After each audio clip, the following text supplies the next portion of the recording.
Before our guests join us, I'd like to read one review from our listeners. This one is from Lani K. with the title, Empowering. Asian Women of Power is a catalyst for healing and getting rid of stereotypes which Asian women continue to endure. Kimchi and her guests candidly discuss thought-provoking challenges which Asian women and their families face, which affects our self-esteem, dreams, aspirations, career, family life, and more. Bravo Kimchi for teaching us how to live life loud. You are inspiring. Oh, those are very kind words. Thank you, Lani K. Please keep listening and sharing this podcast. We appreciate for your support and review. Now, join me to welcoming our guest for today. Welcome to the Asian Women of Power podcast. Today we have a very special guest, Judy Jean Kwon. Judy Jean Kwon is a talented Korean-American actress and comedian, born and raised in Koreatown, Los Angeles, California. She has a stand-up comedy show called YoMamaRice. She is the creator and star of MILFriend, a fresh new comedy. The plots are based on her experience as a Korean-American immigrant, always on the outside trying to fit in. Judy is working with her partner and husband, Richard Hankels, to create multiple projects which are in development right now. And they are hoping to have MILFriend picked up by a platform for a full season order. Judy's mission is to tell stories about the underdogs that are mostly ignored. Her big break came when she landed the lead role in the Philips Flat TV commercial and has since appeared in over 100 commercials and the feature of Making the Rules. She continues to break barriers for ethnic actors. Please help me welcome Judy Jean Kwon. Oh, thank you for having me. I'm really happy to be, on your show and be part of the strong, powerful Asian women, right? Yeah, I appreciate that, yes. And you are one too. Oh, thank you. I try to be. So Judy, tell us a little bit about yourself growing up. Are you the only child? No, I have a sister. It's me, and then we just, my childhood has not been the happiest of childhoods. I was raised by my grandmother, and my dad and my mom did not have a steady marriage. So yeah, I ended up going back and forth from Korea and America because my mom, funnily enough, was second generation Korean American, and she was in the US military. So and then my dad met her here in America, so I was sent back and forth. And at even one point in my life, I lived in a trailer park for the military base in South Carolina. So there's a little fact for you. And then I went back to Korea and I did first and second grade there, and then came back here to America in LA with my grandmother to live here permanently. And we had a video store called Kwon's Video that my dad, it was my dad's video store, and I was the help, the unpaid child labor help. That's what I was. And I was dubbing a lot of movies in the back because we had Korean movies and also American Hollywood blockbusters. So and then the Korean soaps and all the drama. So I had both cultures going at the same time, and that's basically how I was raised a lot by the screen, like the TV screen, and that's how I learned English. Oh wow! Yeah, because I was born here, but when I went back to Korea, I didn't speak any English. So then when I came back here, I had to learn English. So a lot of it was just watching a lot of cartoons. And So do you speak Korean? I do speak Korean because I was raised by my grandmother and she didn't speak any English. So in order to communicate with her, I had to speak Korean. And then, as I got older, as you're in America longer, it gets harder and harder to keep your Korean. And I know a lot of Korean people that I know that's been raised here or like came here like I did at my age, they end up losing it. But I still ended up keeping some of it because I still had to speak to my grandma. So you can write too, right? I could write up to like a second grade level. But when I listen to the Korean news, I'm just like, what are they talking about? Because it's kind of like Shakespeare. The way they use the words, I have no idea what they're saying. But I could go to a restaurant and order food. Ask where's the bathroom, and I could have general conversations. But yeah, when it comes to like the fancy schmancy stuff, no, it doesn't happen. Yeah. So what events or moments that shape you from your childhood? I've had so many events. I feel like I lived like 1,000 lives, and I'm not just saying that. I've had so many events, and a lot of my events in my childhood was not the happiest of moments because I did grow up with my not having a mom or a dad with me when I was being raised by my grandmother in Korea. And back in the days, like in the 80s when I was growing up there, nobody in my town, there was no other family that was divorced. Divorce was like the thing that women did not do. I think now it's common probably. I haven't been in Korea for a while, but now it's more accepted. But back in the days when I was growing up in Korea, there was zero divorce. So like I would be the kid that other parents would talk about, go shh, shh, shh, like that, you know what I mean? And even though I came from a very prestigious family, it's the Kwon family actually was as one of my Korean friends told me, her mom told her, because she's my generation, so her mom's generation, they know the Kwon is kind of like the Kennedys of Korea, because we've actually owned most of the land in Korea before the World War. Is it World War II or after the Korean War?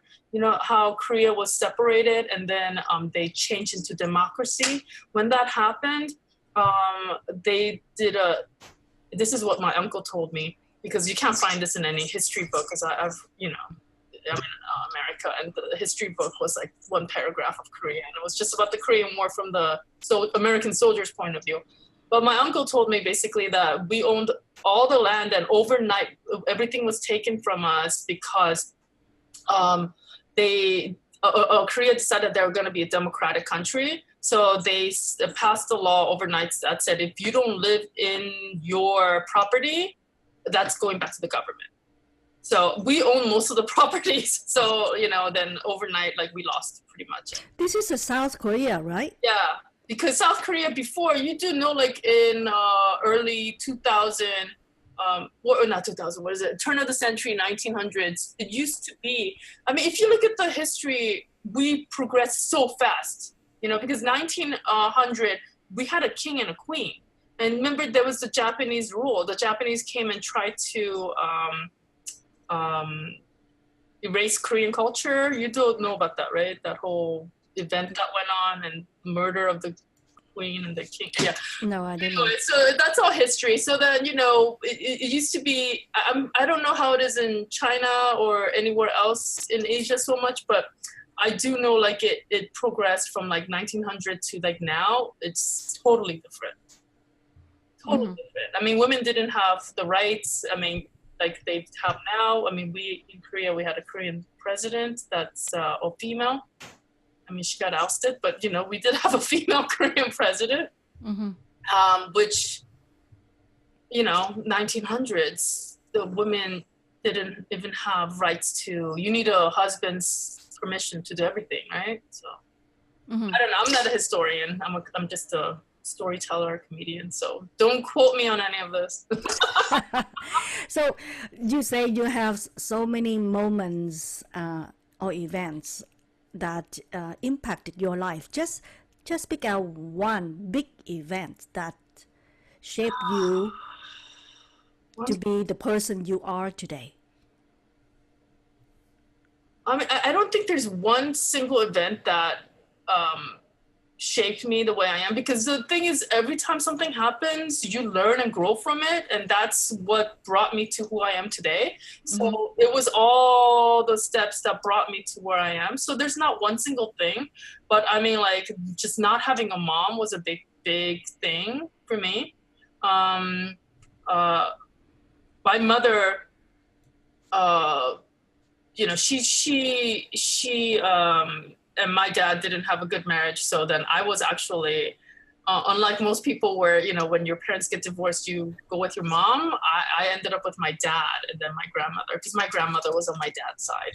And my mom took off. So, I mean, that was like pretty traumatic for me. And like, it was hard to deal with because, you know, everybody I knew had a mom. I mean, they might not have a dad because the dad's missing, but nobody, you know, didn't have a mom. So that was kind of hard. But that shaped me in a way that I'm not, you know, like influenced by, you know, like how traditions brought down by women to women, like daughter to, you know, mother to daughter. I didn't have any of that. So I had to define who I am as a woman. So I didn't have like somebody tell me, oh, to be a woman, you have to be this way or that way. I mean, the only thing I got was my grandmother with like her 1920s value where she would, you know, have those old values that she would tell me, like, you know, because they were, you know, you're not supposed to be all affectionate or like, you know, kiss or like that kind of stuff is all weird. She's like, oh, that's gross, you know. So that I kind of feel the same when I see people kissing on the street now. Like, go get a hotel, for God's sakes, you know? That's private. I don't want to see you doing it. Yeah. So, but yeah, I guess I would say that defines me as far as like what I think a woman is, you know? What is it? See, I have a lot of beliefs, you know. I feel strongly about the immigrant cause and about the female cause, about being a woman because of all this. And because I also had an immigrant experience that I'll get into later. But I guess as being a woman, I don't have to define myself by looks. Because, you know, I've noticed that a lot of even mothers that I talk to and women perpetrate it, that they keep putting on this story and they keep, you know, keep on the tradition of the story of it's how you look as a woman that's gonna take you far in life. So like I notice even with moms, like they'll focus on their daughter, the way they look, and not like how they're educated or like they are concerned about education, but they're more concerned about how beautiful they are versus like, can you like you're on your own 2 feet and take care of yourself and not depend on a guy. But I always feel like women try to define themselves by like how they're gonna be with a man, you know, like as a part of a puzzle. You know, like, oh, I have to be beautiful and I have to have this qualities so that, you know, I could present myself in a better light to a man who's gonna take care of me, which I'm like, you know, yeah, I mean, I like, no, why don't you get women to stand on their own 2 feet and take care of themselves, so then they could be like, you know what, I'll take whatever I want, you know? So you have more freedom, you have choices in life, you know? That's one thing, definitely. All right. So you are now a parent. You have a daughter, right? No, I have a son. You have a son. Whoa, Yeah. okay. So you probably realize that being a parent is not easy. Being a parent is not easy, but let me tell you, it's way easier than having to put up with my parents and their BS. Okay. So have you gained more compassion toward other parents, especially your parents? I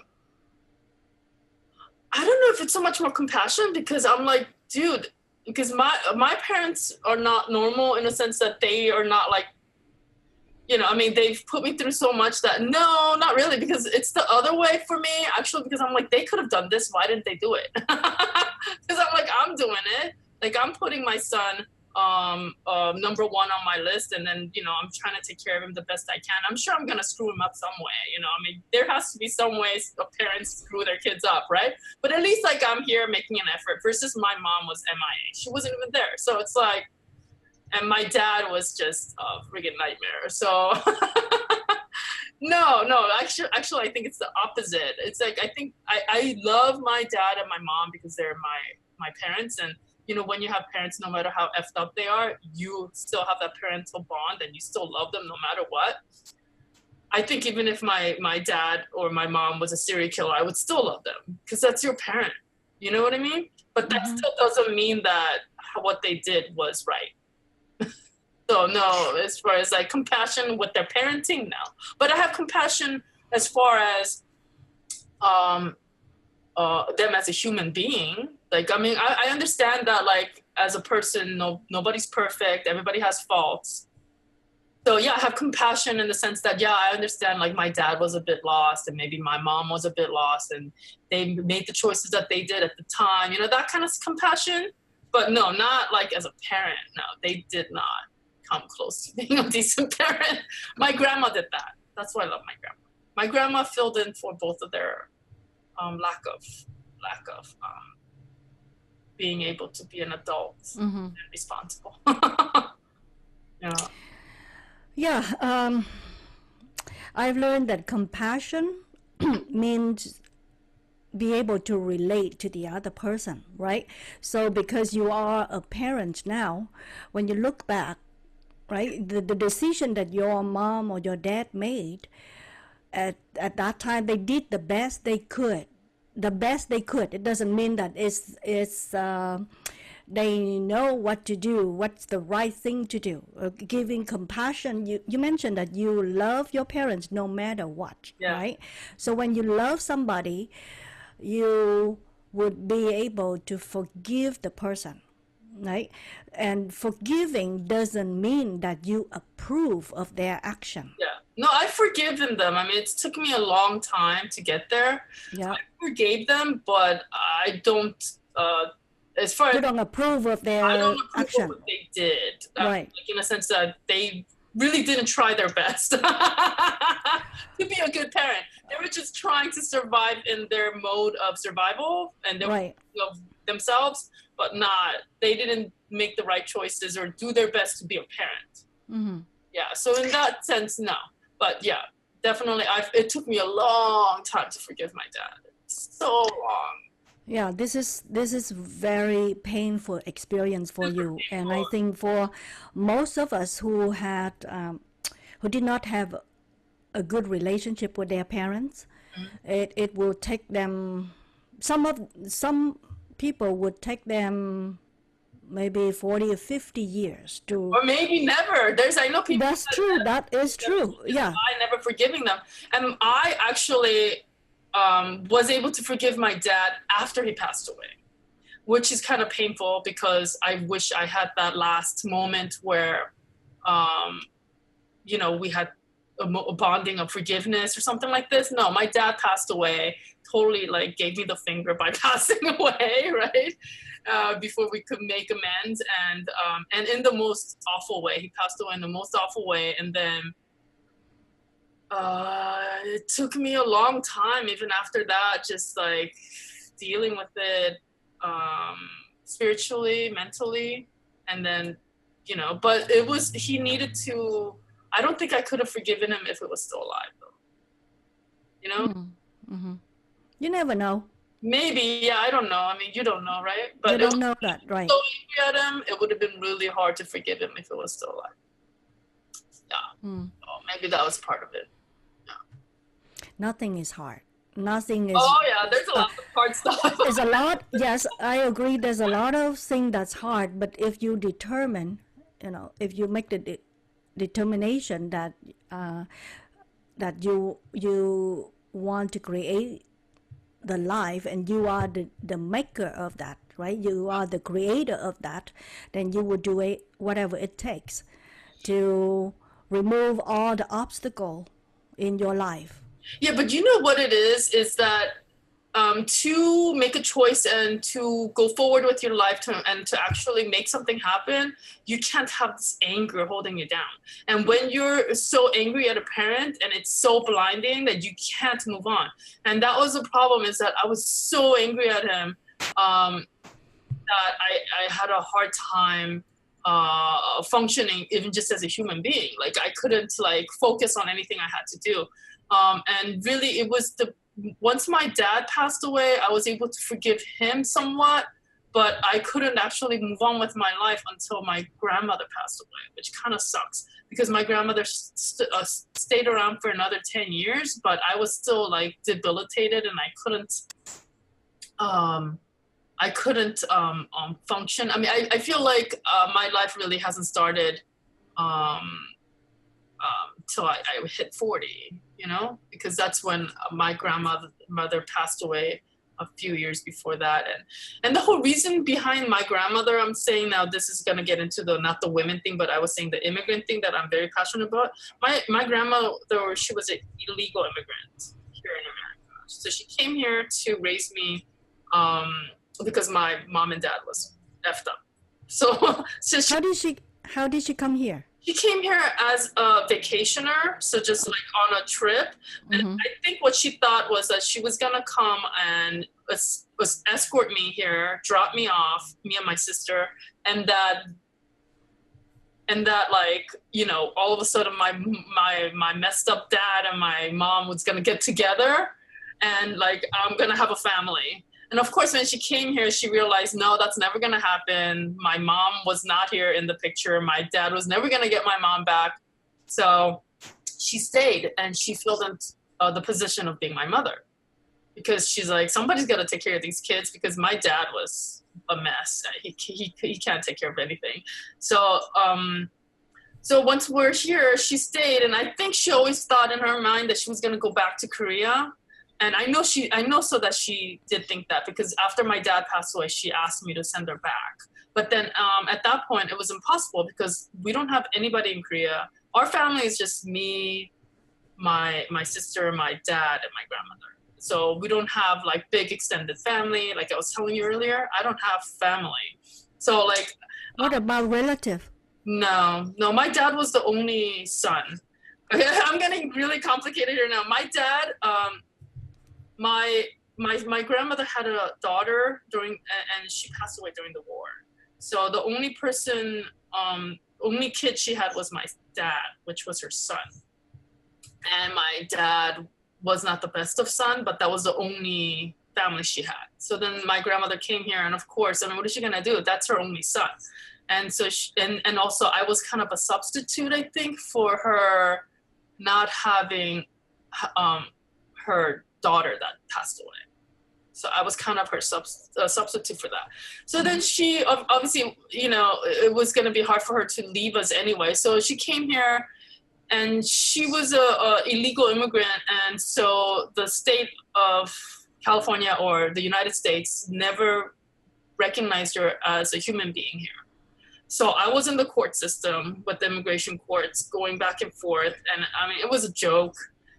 Basically, I've talked to all the lawyers, and the whole immigration system in America is so messed up. And I don't think a lot of people that are not having to deal with the immigration system in America understand really how messed up it is. This is basically what they told me, and this was before the whole situation that's happening now. So I don't know. It's probably worse now because my grandmother passed away now, like probably when did she pass away? I'm so bad with dates. But this was before the whole like Trump thing and all the stuff that's going on now. So it was probably a little bit better than it is now.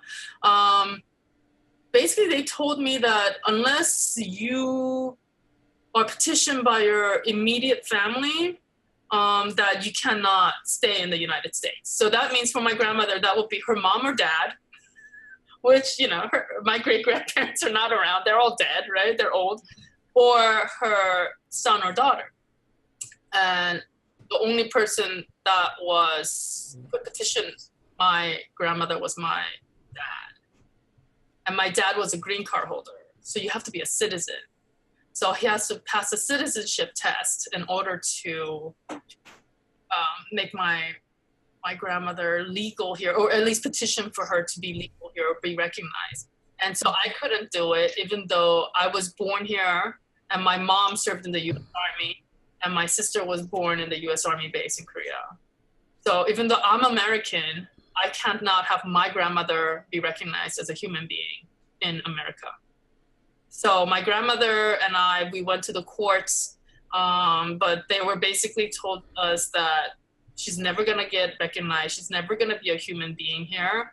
But they're never gonna kick her out either because she's too old. She's gonna they're afraid of liability, like her dying on a plane or something like this. So then I had to deal with that for 10 years after my dad passed away, because that's about how long my grandmother stayed. But I mean, I was doing that even before my dad passed away. And the whole immigration system and the whole American system was such taxing on me. It was such a drain. It was so heavy. It was such a heavy burden. And then for me, mentally and spiritually, it was like I had this grandmother who gave up everything. She sacrificed everything to come and raise me here in America.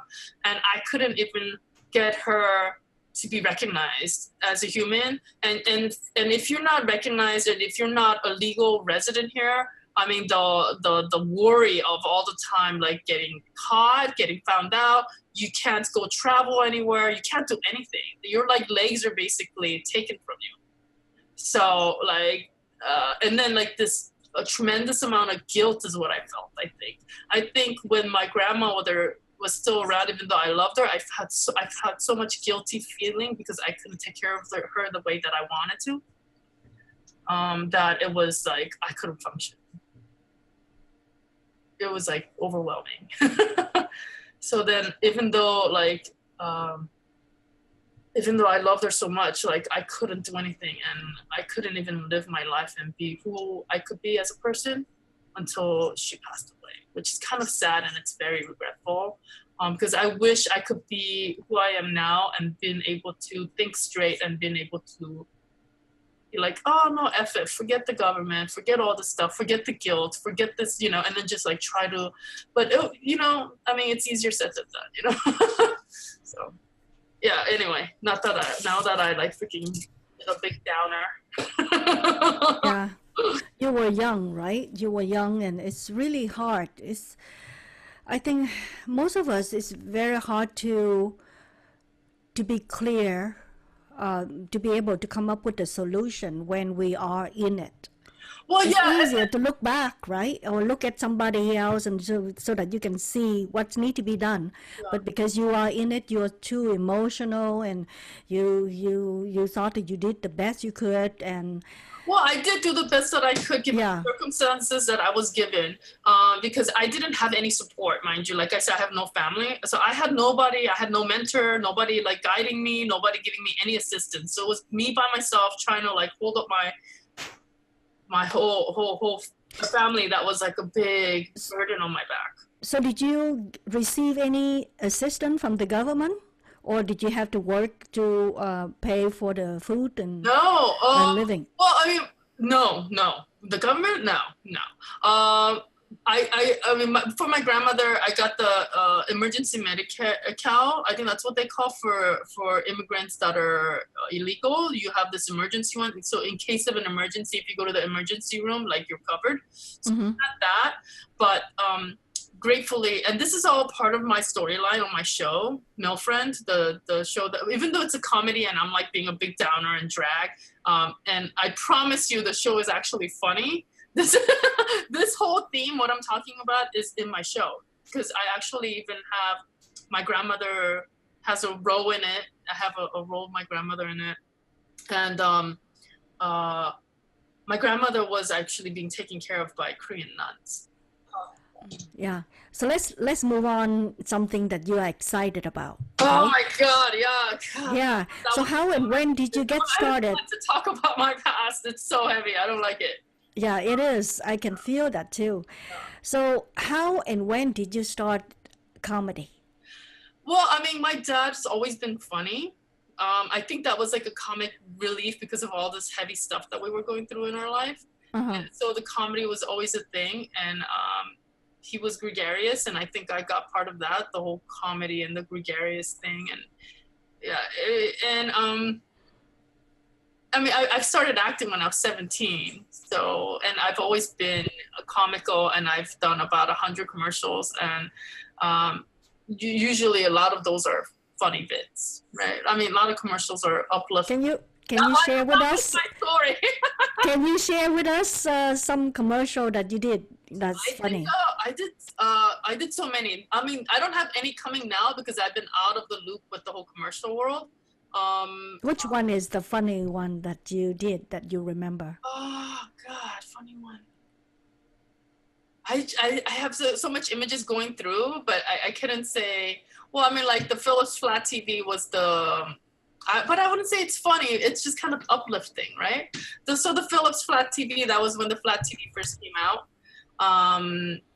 When people didn't even know what a Flat TV was, I did the first ad. And then it was me with two fine-looking white gentlemen on the beach, and we're going up these little tiny shack-like thing, and they put the TV up, and, you know, I was in the center clicking, and I had the remote control, by the way. So I'm the one in control there. And then I click on the TV, and then the Beatles song comes up. So that one was a good funny bit, and that was actually one of the first jobs that I did that got me started into the whole commercial business. But I mean, a lot of the commercials are. I played a lot of. You know, at the time, I didn't think it was stereotype, because when I started in the whole commercial world, Asians were usually had the long hair, submissive, and kind of like demure. You know, that was like the stereotype. So then I was like, F that, I'm not going to do that. I'm going to do the total opposite. I cut my hair off. I like put these big giant glasses on. And I was like, I'm just going to be me like this, like loud and stuff. So then I think me doing that like got me noticed, and I started doing all these ads, and I thought I was breaking the stereotype. So I was doing all the business stuff, all the tech stuff, and you know, anything that's like smart and Asian, right? I was doing it. That was basically, I did probably all the banking and financial institutions. And then I realized later on, like after years of doing it, I'm like, man, I thought I broke the stereotype, but no, I think I created another one. You know what I mean? I created a whole nother set of stereotype, the smart American, smart ass Asian. I'm like, oh God. So now I guess I have to go and undo that. I don't know. But yeah, it was fun. So do you remember any experience about discrimination in this industry, in your industry? Discrimination, can you be more specific? Because I mean, like, there's a lot of discrimination. Well, I mean, you like, mentioned about stereotype, right? You mentioned about stereotype, but let's say if they have a job opening, right? A role opening, and you are equal to the other person, you know, another female, white female, and maybe they did not pick you because you are Asian.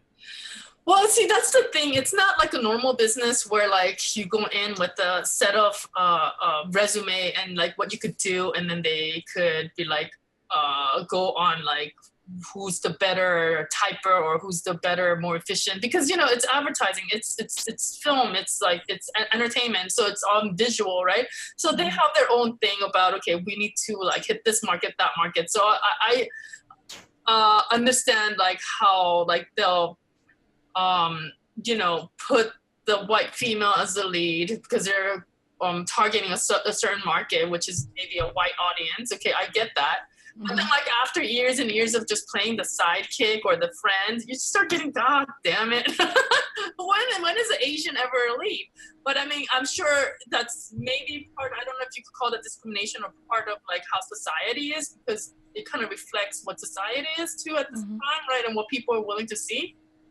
But I have to tell you that my mission the whole time that, although I know I took a bunch of jobs away from other Asian women, my whole mission was to not take jobs from other Asian women, because I knew that the roles for Asian women were limited. So my mission was to take jobs from white girls. And it made me feel real good when I did that. Like, I know for that Philips Flat TV I was telling you about, I beat out over 300 white girls for that part. But that was also because everything lined up for me, and the world was on my side, or the universe was on my side, in a sense that the director was not white. It was Tarsem, who was Indian. I'm not sure if it's Indian American or Indian, but I don't mean like American Indian, but like he's from India, but I don't know. I think he was born in India. I'm not sure if he was born in America. I'm not quite sure of his history, but he wasn't white, is basically what I'm saying. So that he, I'm sure, petitioned for me, and he's like, no, I want a non-white chick to be the lead in this spot.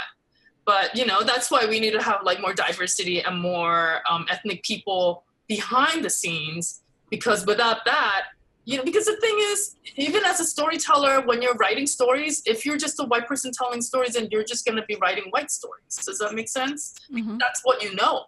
People are going to write about what they know. I mean, they're not going to go off and write about some Korean girl that grew up in K-Town, because they don't know that world, right? So until you have more people writing stories and more people behind the scenes that are ethnic and minorities and diversities, you're not going to get those other stories.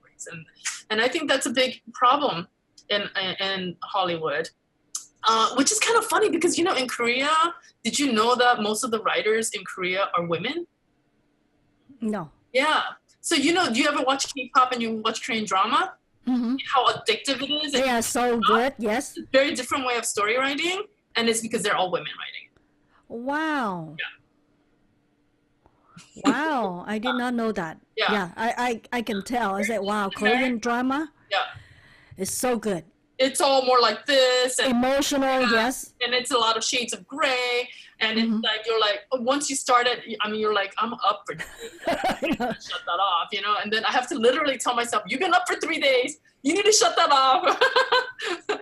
But like the American media, like the films here and then the stuff that you see, it's a lot of it is men. I'll say easily, okay, you could quote me, over 50% for sure is men. I would say probably even higher than that. It's all men. So the writing style is very different because women or men are different. You know? And absolutely, how we tell stories are different. Say it again? Yeah, how we tell stories are different. And I think it's funny that how in American, like they have a thing called soap opera and, you know, it's especially TV. I don't know if it's so true now, but, you know, the soap opera started because it was women doing housework, you know, with soap, and they were selling soap to women. That's why it was called soap opera. So TV, most of the viewers were women. That's what the TV is, a women's medium. But then they have all these guys writing for it, which doesn't make any sense to me. You would think you would have women writing for women because then they know they can relate. But, you know.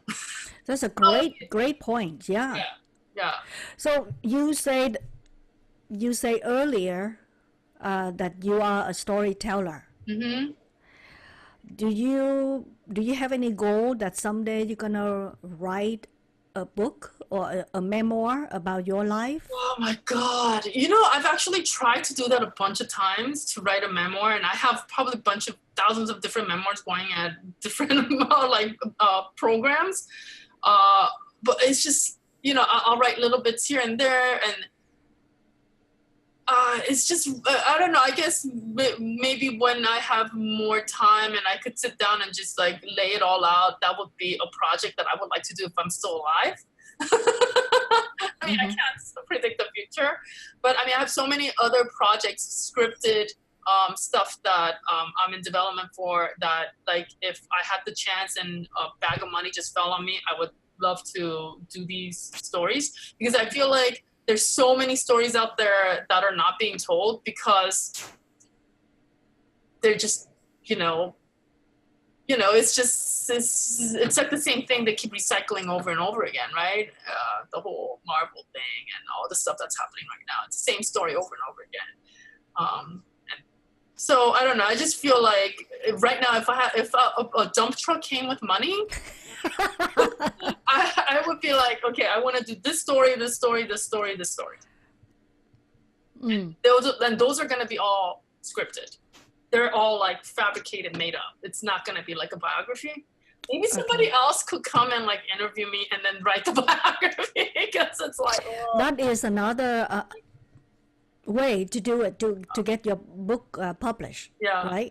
So once you have the book, and if it is interesting, like, you know, the crazy rich Asians, right, more people will be interested to make it a movie. Yeah. Well, see, the thing is, time's limited. I don't have that much time. I feel like, you know, I'm not young anymore, and I guess I'm not dying either, but, you know, I have to pick what I want to work on, because like to write something, even a script takes years, and to write a novel or a book or anything like that probably take even longer. and to actually like plant the seed and do something, I want to be more like, I want to be like, okay, for sure, that's what I want to do. Does that make sense? Yeah, I understand it. And, you know, I talk to quite a few people, and I'm also talking to writing coach, right? So yeah, if you are the one who write the whole thing, then yes, it could take you years. But if you have an idea, if you have the stories, and you can hire somebody like interview you and get the nugget out of you, and then they create a story that could, you know, could be less than 1 year, right? So that you can see that. So that's another option for you to take a look at it, right? Because then yet again, I need a dump truck to come and dump money on me so that I could hire these people. Not necessarily. You know, everything, I believe that everything is negotiable, right? You don't have to have a lot of money to pay somebody to write story for you, right? What about a partnership? Right, you can hire somebody who's able to do the story for you, and you split a 50-50 or something. I don't know. You know, that's between you and that person. And if that person see that, oh wow, the story is great, oh, we're gonna make a lot of money in creating a book, they will work with you, and their name will be on it, right? By Judy Kwon and whatever, you know, whoever, right? So, well, whoever's out there, reach out. Yes, this is an opportunity for them, right? I'm calling them out. I don't know the name yet, but I hope that they're listening. And I know that Judy has a lot of juicy story to tell, right? So reach out to her, right, to help her get these stories out of her head when she's still young. Yeah, and also the thing is, I mean, I'm writing like and developing a bunch of scripts right now, and it's different genres. But like my number one thing right now, man, I could always change tomorrow, but right now is that I don't want to keep contributing to the like, and then my story, my past is so heavy. I don't want to keep contributing to this thing that's been going on in the film business, where like Asian movies and Asian stories like this heavy, like, oh, poor me, ooh, and then you hear the violin playing. I don't want to do that. Do you know what I'm saying? So like that's why I created MILFriend, which is a comedy. It's totally like you know, it's so like crazy. It's not like anything like the whole, I want to say the stereotypical Asian movie. Like when I think of the stereotypical Asian movie, I think like almost black and white, maybe like dark colors, and like little, you know, the Chinese violin, that little 2-string thing playing in the background, like that, right? I don't want that. Because maybe one day I'll do it. Okay, fine, I'll do it. But because there's already enough of it. I want to like create diversity. I want to show that there's different kinds of stories that Asians could do. And so the other stuff that I'm in development with, it's not a big giant sappy like my past. Because if I did that, I'm like, I don't know. It's just, then I'm just contributing to what's already out there, and I don't want to keep doing the same thing. And so the other stuff that I'm in development are like, it's like entertaining. I want it to be first like entertaining, like that. Because I mean, I grew up, like I said, in a video store. I watched a bunch of movies, and I'm not here to make a masturbatory art piece. I want to entertain. I want, like, you know, entertain. I guess with the message would be a great thing, but I don't want to keep doing the same thing. Not at this point in my life. Maybe once I get that out of my system, and later I'll do the big sappy drama with, because actually the first script that I wrote is a big giant sappy drama. Mm-hmm. Yeah, it was called, my first script was about my dad and this whole heavy, and then that's actually why I steered away from it and wrote MILFriend, because I was like, my God, this is so hard to write, because every time I went to go write it, I was like, I just wanted to kill myself. I'm like, this is so heavy. I didn't gonna shoot my brains out. I'm like, okay, let me just go write something that I just want to like watch, like whatever I want to watch. I don't really care if it's as an exercise. Let me just write something that I'm gonna have fun with and like that I want to watch. And then MILFriend came out. Yeah, tell us what is that show about, MILFriend? It's Mother I Like to Friend. Mother I Like to Friend. I Like to Friend. Yeah, it's like acronyms. MILF friend. Mother I Like to Friend. I Like to Friend. Mm-hmm. I still don't understand it. Okay. So tell us what's behind it. What's the story here? Right, well, it's a joke. So the whole thing is kind of a joke because it was just to make me laugh and like have fun with it.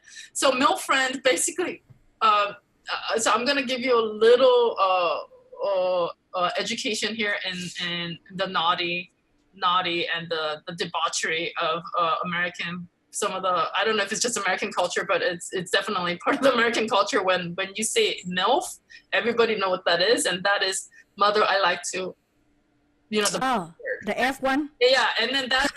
Okay. Yeah, right, and that's usually a section like in a porno, where all the men know what that is. It's a section in a porno where like it's women that are moms and they find that hot.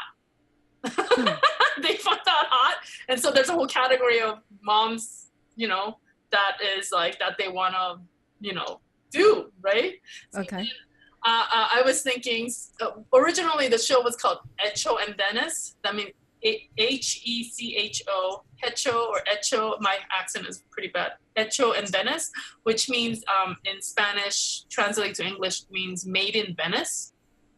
So because it's about a woman that's being reborn when she has a kid. You know how like when you have a kid, you start rethinking your life, you start like reassessing everything.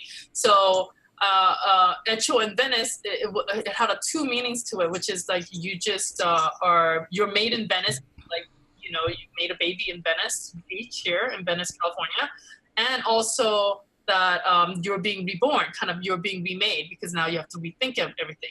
So that originally that was the title, and then every time I said that title, I got the same look I'm getting from you, which was like, huh? What is that? And then I have to explain it. So I have to go through this whole spiel.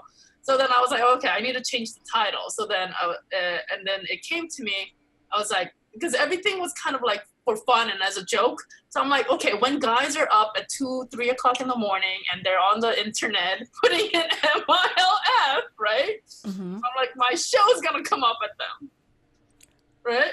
So it's gonna be like all these pretty strong, hot but funny women that are talented. They're gonna come at you. So it was kind of a joke. So, and then also, it also has double meaning where it's like MILFriend, like Mother I Like to Friend, because it's about a punk who is kind of like doesn't fit in and it doesn't get along with other women. And when she gets pregnant and now she has to reassess everything, and then now she has a baby, she's gonna have to friend women, which she avoided like a plague because, you know, she never got along with them. So, but as a mom, you can't avoid other women. You have to friend other women. So I thought that would be a great kind of it's a great title for like, it's Mother I Like to Friend, because now she has to friend mom, right?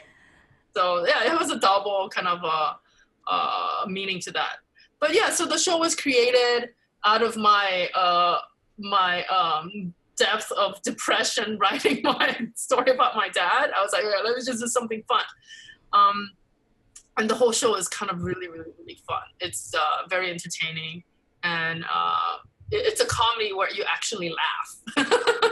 Like people actually laugh out loud. It's not like a comedy where, you know, you're like, huh, that was a comedy? Yeah, it's a funny comedy, and it has, it's fast paced, and it's very focused on characters.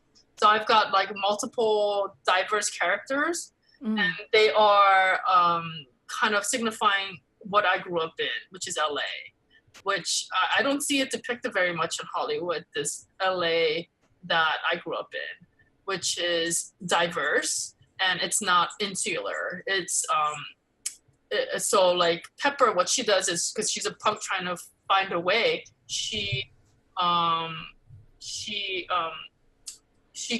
visits all these different social economic groups, different race groups. So it's not like a one show with like just the Asian family. It's not a show just with the Black family. It's not a show with just white family, or it's not an insular. It's like you get to see different things. So like you never know next episode like what, you know, you're gonna see. As far as, you know, I want to introduce characters. I want to expound on the characters that I already have, and like expound on their stories. And the characters are really interesting. So Pepper's best friends are that, like, kind of her family that she kind of you know, made throughout her time is a Chicano family. So they're Mexican American, but they've been in Los Angeles, living here before Los Angeles was America. So you know, they're like, go back to where you came from. Then it's like, dude, I was born here and raised here. My whole ancestors are from here. This is my land. So they're like, so it's the Chicano cast. His name is Cuete Yesca, who plays it, and his name's and he plays the character Jesus. And Yelena De Leon plays Fernanda, who loves men. And so like they're kind of like, and it talks about Venice and gentrification happening. So they're like the old family that's been here forever that's starting to get squeezed out because of the real estate crisis and all the stuff. And then you see all these like, you know, better socioeconomic group moving in, which, you know, happens to be sometimes white. You know, so not all the time, but sometimes. So, but in the first pilot episode that we shot, it's a mixture of moms. Yeah. So did you finish the whole series already, or you just finished the first episode and right now you are planning to get sponsors? Yeah, I mean, no, I'm trying to find a home for it. I'm trying to find a platform for it right now. So we have it's called a premise pilot, where you shoot, you lay out basically the tone and everything of the show, and it's like the first 30 minutes. So like, you know, whenever you ever watch a TV show, especially like a Korean one, you know, when you watch a first episode, you kind of basically know what all the rest of the show is going to be. So it lays it all down, and then hopefully like it hooks you, and then like you're going to want to watch more. And then, yeah, I hope like I ended with the hook where like you want to watch more, which I've heard a lot of people say that they want to see more, but I'm like, well then, yeah, come with me with the dump truck of money. Because I mean, it costs a lot to do a production and to do all the posts and all the stuff. And so far it's been just myself and my partner Richard that's been doing everything, and it is so time consuming. It's really, yeah. So currently, do you pay those actors and actresses? Yeah, of course, yeah, everybody's paid. Yeah, so I did my part, so I need a dump truck to come if you need more episodes. And I have people saying, I want to see more. I'm like, well, you know, I'm not investing any more of my money anymore. So, yeah, show me the poster. Oh, the poster. Oh, there you go. Oh, can you see that? Oh. Yeah, get closer to the... So it says Mama Do Play That, because that's kind of the tag word. I thought it was kind of funny. So she's a stoner, and she's a punk, as you could see, and then she gets in a lot of trouble, but she also eats a lot of it. S-H-I-T, should I say. So yeah, it's funny. And it's, you know what's funny about this poster is that when I was shooting this in Venice Boardwalk, people kept coming up to me and they were like, oh no, you can't be smoking when you're pregnant. Well, you're not pregnant at that time, right? You're just like wearing some Definitely. something, right? It wasn't real. I'm like, okay, thank you very much. Yeah. I know. It's like, yeah, it's very interesting photos. Oh, thank you. Yeah, I just thought, it's fun. Mm-hmm. And I don't know, we're right now going through a period in our culture where everybody's oversensitive, right? And they can't take a joke anymore. But I'm like, oh, whatever, if you can't have a little fun. Mm-hmm. So who are your role model in life?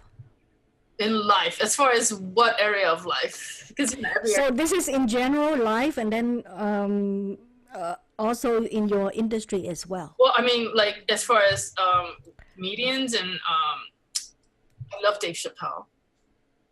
Okay, so just tell me all. Who are your role models? Right. I mean, as far as like in the film industry and in the arts, I grew up I don't know, I haven't reassessed it recently because I have a kid and he's been just sucking my whole life away in that sense, because I give him everything in a way. So I'll say, so the ones that I grew up like admiring are the film is Clockwork Orange, Stanley Kubrick, Camille Claudel, with Isabella Gianni. And there's also a really great director out right now. And I'm so bad because Lee Hang-duk, I think that's how I want to say his name. I should Google it. He actually has a movie out right now called Burning. He's really good. He's like today's poet masterpiece director, I think. And he's also did Oasis, and he did poetry. Amazing. He's just a really, but I mean, these are more dramas, but as far as comedy, I love Dave Chappelle. I just don't know anybody that I'm aware of that is as good as Dave Chappelle. Say it again? Dave the Chappelle. Name? Dave Chappelle. Oh, Dave Chappelle, okay. Yeah. The black guy. Black guy. Yeah, he's so good. He got an Asian wife. Yeah. But I'm taking. Okay, so that's in your industry. What about your life? Like, a role model for a family. My grandmother. Huh? My grandma. Your grandma. My grandma. Okay. My grandmother. Hands down, like there's nobody like my grandma. She sacrificed everything. She was the most hardworking, honest. I mean, like anything that you could think of, like as far as morals and all the stuff, like the good person, like that's my grandma.